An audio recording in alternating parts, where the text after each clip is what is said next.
హైదరాబాద్ గచ్చిబౌలిలో integrated sub registrar office కు శంకుస్థాపన చేసిన అనంతరం సీఎం రేవంత్ మాట్లాడుతున్నారు. లైవ్ చూద్దాం.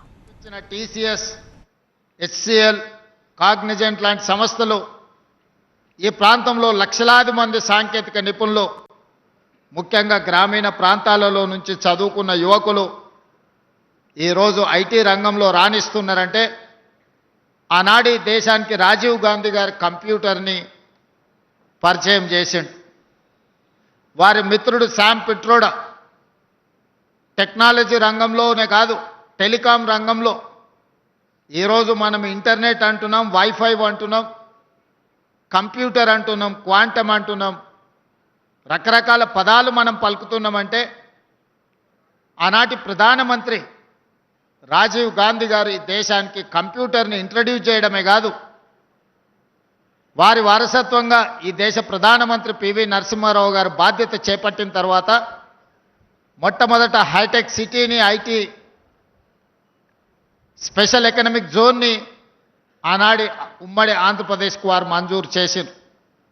మొట్టమొదట హైటెక్ సిటీకి పునాది రాయి నేదురుమల్లి జనార్దన్ రెడ్డి గారు ముఖ్యమంత్రిగా ఉన్నప్పుడు, పి జనార్దన్ రెడ్డి గారు ఈ ప్రాంతానికి ప్రాతినిధ్యం వహిస్తున్నప్పుడు మొట్టమొదట శిలాఫలకం వేయడం జరిగింది.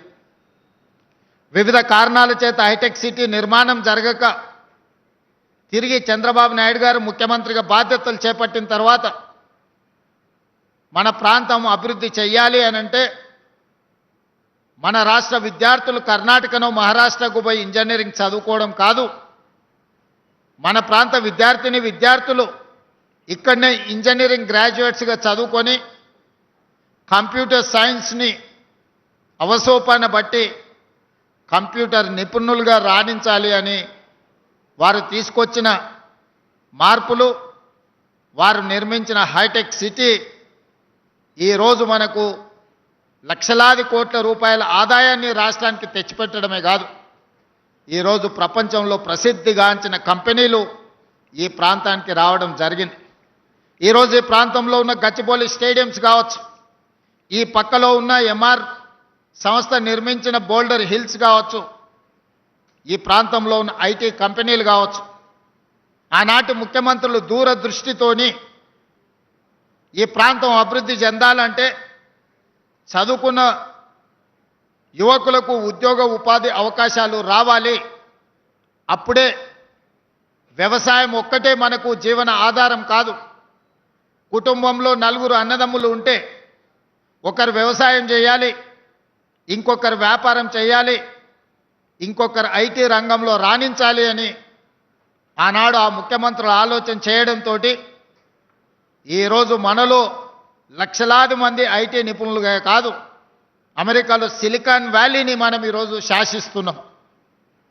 ఈరోజు అమెరికాలో సంస్థలు నిర్వహిస్తున్న మన ఐటీ నిపుణులు, ఉద్యోగ బాధ్యతలు నిర్వహిస్తున్న మన ఐటీ నిపుణులు ఒకవేళ వాళ్ళు పనిచేయడం ఆపేస్తే అమెరికా యొక్క ఆర్థిక వ్యవస్థనే దెబ్బతినే స్థాయికి ఈరోజు మనం ఎదిగినాం. సత్య నాదెండ్ల లాంటి ప్రపంచ దిగ్గజ కంపెనీలకు సీఈఓలుగా మారినరు మన యువకులు అని అంటే ఇది మనందరికీ గర్వకారణము. ఎంత గొప్ప సాంకేతిక నైపుణ్యాన్ని సాధించిన మనం హైదరాబాదు నగరాన్ని అట్లే వదిలేద్దామా? ఈ నగరంలో చెత్త పేరుకపోవడం, మురికి నగరంగా, వసతులు లేని, వర్షాలు వస్తే నీళ్లు నిండి, చినుకు పడితే ట్రాఫిక్ జామ్లతోని ప్రభుత్వ కార్యాలయాలకు వెళ్తే ఒక నరక కూపానికి వెళ్ళినట్టుగా వాటిని అట్లనే వదిలేద్దామా? లేదు అంటే ప్రపంచానికే ఆదర్శంగా నిలబడిన హైదరాబాదు నగరాన్ని ఒక విశ్వ నగరంగా తీర్చిదిద్దుకుందామా? మీరు ఆలోచన చేయండి. ఈరోజు మూసీ ప్రక్షాళన కొంతమందికి ఇష్టం లేదు, భారత్ ఫ్యూచర్ సిటీ నిర్మాణము ఇంకొక కొంతమందికి పసందు కావట్లేదు. ఆనాడు కూడా హైటెక్ సిటీ కట్టినప్పుడు అవహేళన చేసింది. అంతర్జాతీయ ఎయిర్పోర్ట్ ఎక్కడో దూరంగా ఉంది, ఔటర్ రింగ్ రోడ్డులో ఎవరు ప్రయాణం చేస్తారు, కార్లు ఉన్న వాళ్ళ కోసమేనా ఈ అభివృద్ధి అని ఆనాడు మాట్లాడింది. ఆనాడు పి జనార్దన్ రెడ్డి గారు కుండల ప్రదర్శన చేసేటోడు ఎండాకాలం వచ్చిందంటే సచివాలయం ముందు. చంద్రబాబు నాయుడు గారు శాసనసభకి వెళ్ళాలన్నా సచివాలయానికి వెళ్ళాలన్నా పి జనార్దన్ రెడ్డి గారు ప్రదర్శించే కుండల ప్రదర్శనని దాటుకొని ముందుకు వెళ్లాల్సిన పరిస్థితి ఆనాడు ఉండే.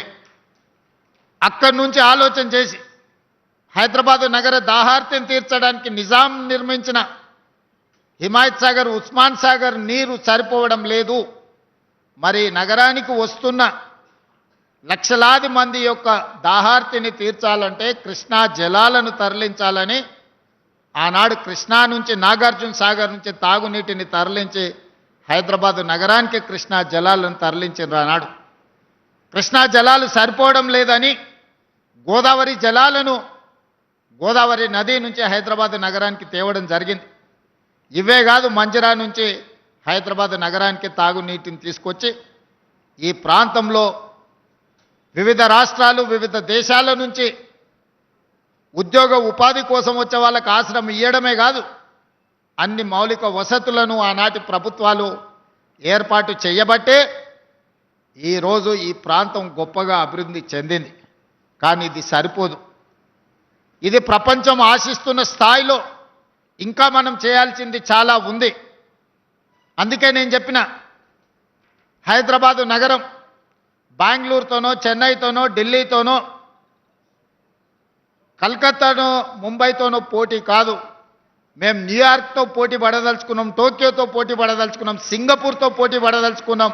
ఇవాళ ప్రపంచాన్ని మనం కూర్చున్న దగ్గర అరచేతిలో ప్రపంచాన్ని చూడగలుగుతున్న మనం మన నగరాన్ని ప్రపంచ స్థాయి నగరంగా తీర్చిదిద్దుకోవడానికి మనకు చేతనవుతుంది, మనకు సాంకేతిక నైపుణ్యం ఉంది, మన దగ్గర అన్నీ ఉన్నాయి.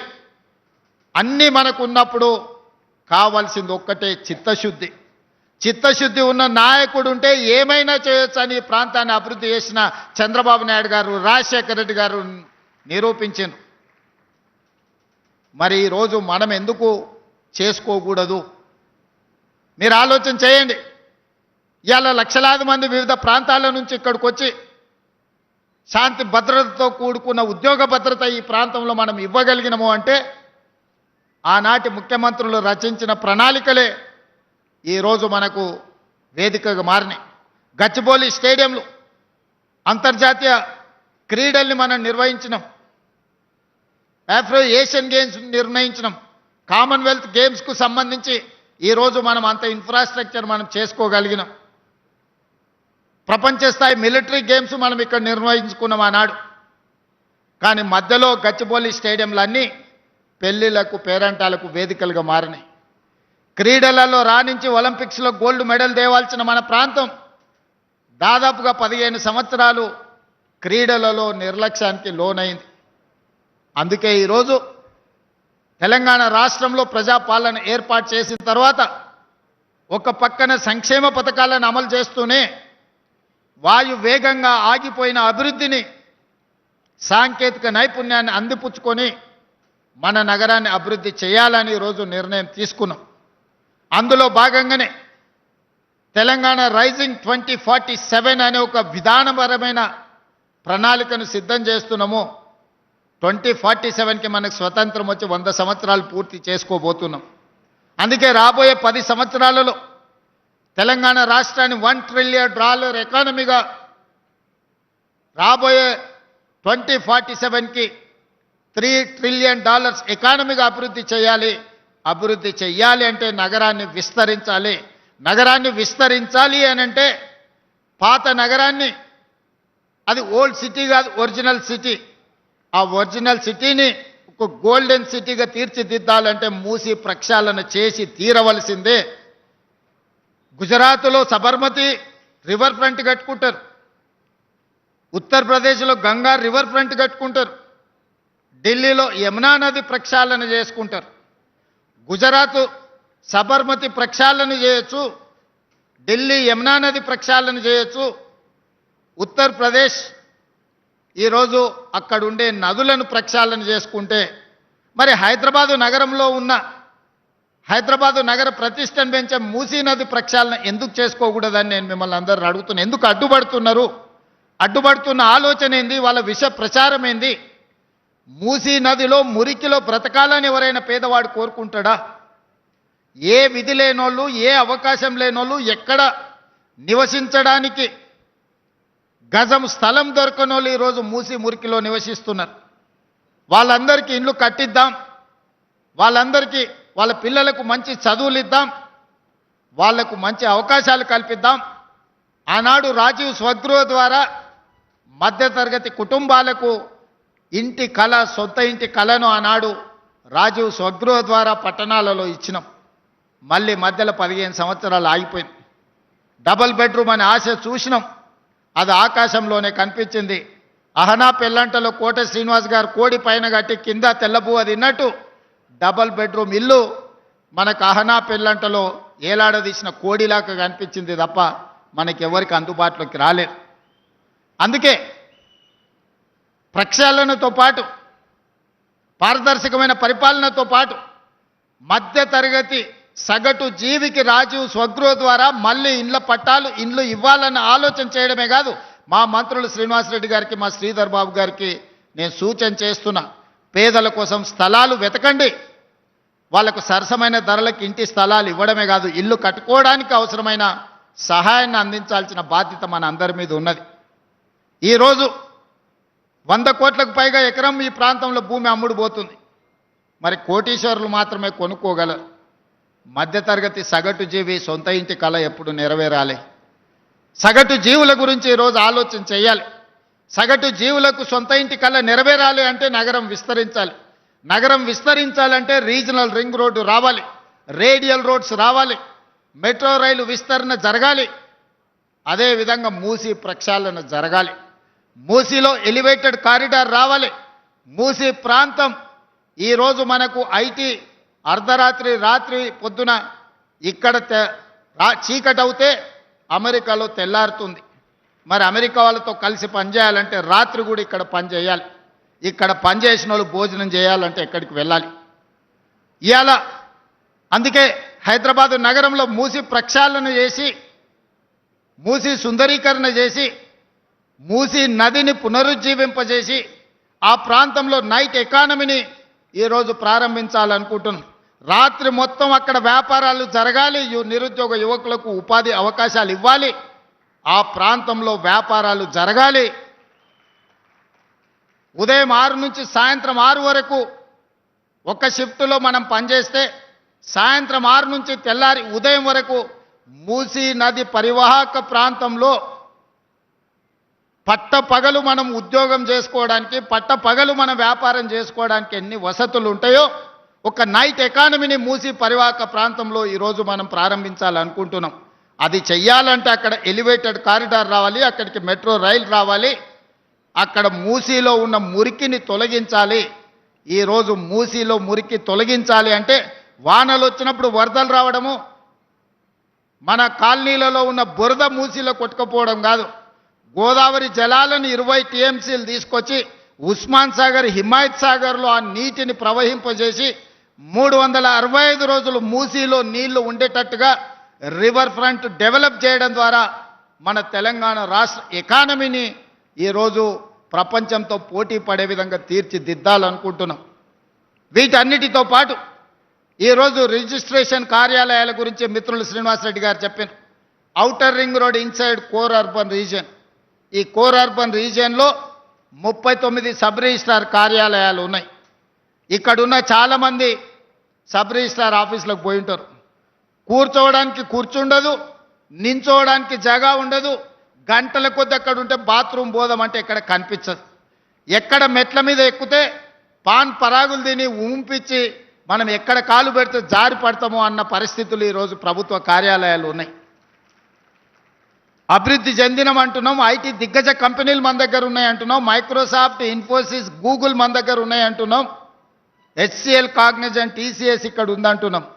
కానీ మన బుద్ధి, మన ఆఫీసుల తీరు మారడం లేదు. ప్రపంచ దేశాలకు సంబంధించిన ఎవరిక్కడ వచ్చి ఉన్నా, ఏ ఇల్లు కొనుక్కున్నా, ఎవరైనా పెళ్లి చేసుకుంటే యువ జంటలు ఆఫీసుకు పోతే అక్కడ ఉన్న వాతావరణం చూస్తే ఎందుకురా దేవుడా ఇక్కడికి వచ్చినా అనుకునే పరిస్థితి ఆ యువ జంటకు ఈరోజు కనిపిస్తుంది. ఇవాళ పెళ్ళిళ్ళు చేసుకున్న వాళ్ళు రిజిస్ట్రేషన్ చేసుకోవాలి. సాఫ్ట్వేర్ ఉద్యోగి అమెరికాలో ఉంటే భార్యను తీసుకెళ్లాలంటే పెళ్లి నమోదు చేయించుకోవాలి, అధికారిక పత్రం తీసుకోవాలి. సబ్ రిజిస్ట్రార్ కార్యాలయానికి భార్యను వెళ్ళి కుటుంబ సభ్యులతో అక్కడ పోయి రిజిస్ట్రేషన్ చేసుకొని ఫోటో దిగే పరిస్థితులు ఈరోజు సబ్ రిజిస్ట్రార్ కార్యాలయాలు ఉన్నాయా? మీరు ఆలోచన చేయండి. అందుకే నేను చెప్పే శ్రీనివాసరెడ్డి గారికి సంవత్సరానికి 15,000 కోట్ల రూపాయల ఆదాయం వచ్చే స్టాంప్స్ అండ్ రిజిస్ట్రేషన్ శాఖ మనకు బంగారు గుడ్డునిచ్చే బాతు. ఆ బంగారు బాతును ఈరోజు మనం జాగ్రత్తగా దాన్ని మంచిగా చూసుకోవాలి. అక్కడికి వచ్చే వాళ్ళు కోట్ల రూపాయలు పన్నులు చెల్లిస్తారు. 15,000 కోట్ల రూపాయలు మనకే వస్తున్నాయంటే రియల్ ఎస్టేట్లో ఎన్ని వేల కోట్ల రూపాయలు ఈరోజు పెట్టుబడులుగా పెడుతున్నారు. 7.5% స్టాంప్ డ్యూటీ ఛార్జ్ చేసే మనకే 15,000 కోట్ల రూపాయలు ఆదాయం వస్తే ఆ ఆస్తులు కొనుక్కుంటున్న వాళ్ళు ఎన్ని లక్షల కోట్ల రూపాయలు పెట్టుబడిగా పెడుతున్నారు. మరి లక్షల కోట్ల రూపాయలు పెట్టుబడి పెట్టి రాష్ట్ర ప్రభుత్వానికి 1,000 కోట్ల రూపాయలు ఆదాయం ఇచ్చేవాడు ఆఫీస్కి వస్తే నించోవడానికి జగా లేదు, కనీసం మర్యాదగా పలకరించేవాడు లేడు. వాళ్ళని ఏదో దొంగల్ని చూసినట్టుగా, లేకపోతే వాళ్ళు ఏదో తప్పు చేస్తే నేరం చేస్తే సబ్ రిజిస్ట్రార్కి వచ్చినట్టుగా మనం పరిస్థితులు ఉన్నాయి ఈరోజు. ఈ విధానంలో మార్పు రావాలి, మన ఆలోచన దూరంలో మార్పు రావాలి. అందుకే ఈరోజు ఇక్కడ 3 ఎకరాల పైగా స్థలాన్ని 50,000 స్క్వేర్ ఫీట్లో ఒక 5 స్టార్ హోటల్కి వెళ్తే, ఒక ఇంటర్నేషనల్ ఎయిర్పోర్ట్కి వెళ్తే ఎంత గౌరవంగా మర్యాదగా వసతులు ఉన్నాయో ఆ స్థాయిలో ఈరోజు ఈ సబ్ రిజిస్ట్రార్ కార్యాలయాన్ని ఇక్కడ నిర్మించాలని నిర్ణయం తీసుకున్నాం. దీనికి ఉదారంగా ముందుకు వచ్చిన అపర్ణ 30 కోట్ల రూపాయలు పెట్టి ప్రభుత్వానికి రూపాయి భారం లేకుండా స్థలము మాది, నిర్మాణము వాళ్ళది. ఇది సంవత్సరాల కొద్ది వాయిదాలు వేసే కార్యక్రమం కాదు. 9 నెలలు వాళ్ళు అడిగినరు, 7 నెలలు అని మా మంత్రి చెప్పిండు. వయా మీడియాగా 8 నెలలు చేసుకోండి అని నేను చెప్తున్నా. ఎవరో పెద్ద మనిషి ఉండాలి కదా పంచాయతీ దించడానికి. వారు 9 అన్నారు, మా మంత్రి 7 అన్నారు. మధ్యస్థంగా చేసుకుందాం.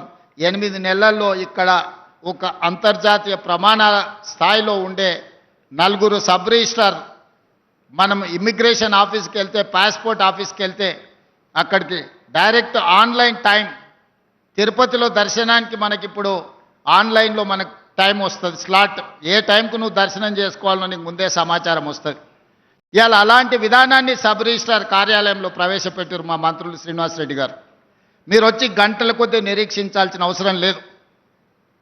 కుడి ఎడంగా 5-10 నిమిషాలు అటు ఇటుగా మీరు ఎప్పుడు రావచ్చో, ఎప్పుడు రిజిస్ట్రేషన్ చేసుకోవచ్చు, ఎప్పుడు వెళ్ళొచ్చో మీకు స్పష్టంగా టెక్నాలజీని వాడి ఈరోజు మీకు సమయాన్ని ఇండికేట్ చేస్తారు. మిగతా సమయం మీ పని మీరు చేసుకోవచ్చు. అదేవిధంగా నూతనంగా పెళ్లి చేసుకున్న దంపతులు వెళ్తే అత్తగారింటికి పోయినట్టు ఒక మంచి వాతావరణంలో కుటుంబంతో ఫోటో దిగి రిజిస్ట్రేషన్ చేసుకొని పోయే విధంగా ఈరోజు ఏర్పాట్లు చేయమని నేను సూచన చేసిన. ఎందుకంటే ఇవన్నీ మనల్ని మనం గౌరవించుకోవడమే, ఇది ఇతరుల కోసం చేయడం లేదు. ఈ ప్రభుత్వం మీది, ఈ ప్రభుత్వం మీకోసం పనిచేస్తుంది. ఈ ప్రభుత్వం మీకు వసతులు కల్పించడం ద్వారా ప్రభుత్వానికి ఆదాయం పెరుగుతుంది. ఇందులో ఖర్చు లేదు. శ్రీనివాసరెడ్డి గారు మీరు ఏదైనా అనుకుంటారో మీకు పెట్టే ఖర్చు అయినది, ఇది మీరు ఎంత పెడితే అంత ఆదాయం వస్తుంది. ఇది చాలామంది ఇక్కడ మీరు మంచి వసతులు కల్పిస్తే, ఫాస్ట్గా డాక్యుమెంట్ చేస్తే సంవత్సరానికి 19 లక్షల డాక్యుమెంట్లు మన సబ్ రిజిస్ట్రార్ కార్యాలయాలలో 144 సబ్ రిజిస్ట్రార్ కార్యాలయాలు ఈ రాష్ట్రంలో ఉంటే సంవత్సరానికి 19 లక్షల డాక్యుమెంట్లు చేస్తున్నాం. కొంతమంది అవకాశం రాక విదేశాల నుంచి వస్తే టైం దొరక్క రిజిస్ట్రేషన్లు చేయకుండా వెనక్కి మళ్ళీ వెళ్తున్నారు. అందుకే వాళ్ళందరికీ మీరు వేగంగా రిజిస్ట్రేషన్లు చేస్తే డాక్యుమెంట్స్ పెరగడమే కాదు, రాష్ట్ర ప్రభుత్వం యొక్క ఆదాయం పెరుగుతుంది. ఈరోజు మన గౌరవం కూడా పెరుగుతుంది. ఇతర దేశాలకు సంబంధించిన ఈ ప్రాంతంలో ఉండే కార్పొరేట్ కంపెనీస్ ఈరోజు లక్షల కోట్ల రూపాయలు ఇక్కడ పెట్టుబడులు పెడుతున్నారు. వాళ్ళు ఏది పెట్టాలన్నా, ఏది చెయ్యాలన్నా, ఒక అసెట్ లాంగ్ లీజ్ తీసుకోవాలన్నా, ఒక అసెట్ కొనుక్కోవాలన్నా రిజిస్ట్రేషన్ ఆఫీస్కు రావాలి. విదేశాలలో హైదరాబాద్ నగరానికి గొప్ప పేరు ఉంది, కానీ సబ్ రిజిస్ట్రార్ కార్యాలయానికి వెళ్తే కండ్లు తేలేసే పరిస్థితి ఉంది, కళ్ళు తిరిగి కింద పడే పరిస్థితి ఉంది.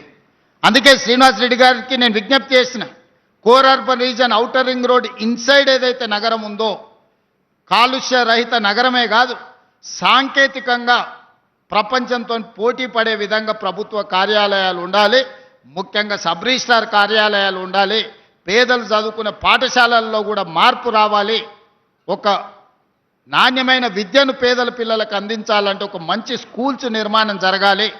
ప్రభుత్వ కార్యాలయాలు నిర్మించడమే కాదు, వర్షాలు వస్తే నీళ్లు చెరువులలో ఉండాలి, నాలాల ఆక్రమణ తొలగాలి. ఈరోజు అన్నీ మనం ప్రక్షాళన చేసుకొని ముందుకు వెళ్దామని చెప్పిన వారు ఒక మంచి సంకల్పంతో ఈ కార్యక్రమాన్ని ఈ పనులను మొదలుపెట్టిండు. మన నగరం రాబోయే రోజుల్లో రాబోయే 10 సంవత్సరాలలో ప్రపంచంతోనే 2034 ప్రపంచమంతా హైదరాబాదు నగరానికి చూడడానికి రావాల్సిందే. మనం నిర్మించుకోబోయే ఫ్యూచర్ సిటీ ప్రపంచానికి వేదిక కావాలి. ప్రపంచంలో ఉండే సాంకేతిక నైపుణ్యము అన్ని రకాల విభాగాలు అక్కడి నుంచి పనిచేస్తాయి. ఆనాటి ముఖ్యమంత్రులు లిమిటెడ్ విజన్తో పనిచేస్తేనే మనకి ఇంత అభివృద్ధి వచ్చింది. ఒకప్పుడు వటినాగులపల్లికి పోవాలంటే ఊరు, గంగాధర్ చెప్పాలి రోడ్డు, వాళ్ళు ఊరికి పోవాలంటే ఇట్లకెళ్ళి పోవాలంటే యూనివర్సిటీ వాళ్ళు లోపలికి కూడా రానిచ్చేది కాదు, అడవులకెళ్ళి నడుచుకుంటూ పోయినట్టు ఉండే. మరి ఇవాళ ఇదే పెద్ద నగరం అయింది, విశ్వనగరం అయింది. మనం విస్తరించుకుంటే, మనం ఈ ప్రాంతాన్ని అభివృద్ధి చేసుకుంటే మన ఆదాయం పెరుగుతుంది, మన ఉద్యోగ ఉపాధి అవకాశాలు పెరుగుతాయి. ఎవరైనా ఈ అభివృద్ధికి అడ్డుకునే వాళ్ళను అడ్డుకట్టేయాల్సిన బాధ్యత మీరే తీసుకోవాలి. ఎందుకంటే నేను పనిలో నిమగ్నమై ఉంటా, అట్లాంటి దొంగల్ని పట్టుకోవాలంటే నాకు కొంత సమయం సరిపోతలేదు. ఆ దొంగల్ని పట్టుకునే పని మీరే చేయాలి. అభివృద్ధిని అడ్డుకున్నాడు అని అంటే మనకు శత్రువే. అభివృద్ధి చేసేటప్పుడు పేదలకు ఎట్లా న్యాయం చేయాలనో సూచన చేయండి. వాళ్ళకి ఇంకా మెరుగ్గా నష్టపరిహారం ఏ విధంగా ఇవ్వాలి, లేకపోతే వాళ్ళకి మెరుగైన ఏమైనా వసతులు కల్పించాలనో కూడా వాటి సూచనలు తీసుకోవాలి. ఏది ఏమైనా శ్రీనివాసరెడ్డి గారిని అభినందిస్తూనే ఈ 39 కార్యాలయాలను 11 ఇంటిగ్రేటెడ్ సబ్ రిజిస్ట్రార్ కార్యాలయాలుగా మార్చబోతున్నాడు. జూన్ 2, 2026 నాటికి ఈ 11 ఇంటిగ్రేటెడ్ కార్యాలయాలను కంప్లీట్ చేసి తెలంగాణకు మీరు రాష్ట్ర అవతరణ దినోత్సవం లోపల ఈ 11 ఇంటిగ్రేటెడ్ కార్యాలయాలను మీరు డెడికేట్ చేయాలా. మీరు డెడికేషన్తో పూర్తి స్థాయిలో ఆ బాధ్యత తీసుకోవాలి. మీరు రాత్రి పనిచేస్తారా, పొద్దున్నే 4 గంటలకు లేచి పనిచేస్తారా, అర్ధరాత్రి 12 వరకు పనిచేస్తారా నాకు తెలియదు. ఈ 11 కార్యాలయాలను అపర్ణ లాంటి ఆలోచన ఉన్న వాళ్ళని పట్టుకొని 11 కార్యాలయాలు ప్రభుత్వానికి రూపాయి భారం లేకుండా, మా శ్రీధర్ బాబు గారికి భయం లేకుండా కార్యాలయాలు నిర్మించే బాధ్యత మీదే. ఎందుకంటే ఎంత గొప్ప కార్యాలయం నిర్మించుకుంటే వాళ్లకు పేరు వస్తుంది. రేపు పొద్దుగాల ఇక్కడికి వచ్చే ప్రతి వాళ్ళు అపర్ణ సంస్థ ఒక మంచి కార్యాలయాన్ని ప్రభుత్వానికి నిర్మించింది అని చెప్పుకుంటారు. ఈ 11 కార్యాలయాలకు 11 మందిని మంచి స్పాన్సర్స్ని చూడండి. ప్రభుత్వం నుంచి భూమి మీ చేతుల్లోనే ఉంది, భూమి మీరు ఇవ్వండి, నిధులు వాళ్ళు ఇస్తారు, అధికారులు ప్రణాళిక సిద్ధం చేస్తారు. అన్నీ నిర్మించి 2026 జూన్ 2 లోపల ఈ 11 కార్యాలయాలు మీరు నిర్మిస్తారని, నిర్మించాలని ఆశిస్తూ మీ అందరి దగ్గర సెలవు తీసుకుంటున్న ధన్యవాదాలు మిత్రులారా.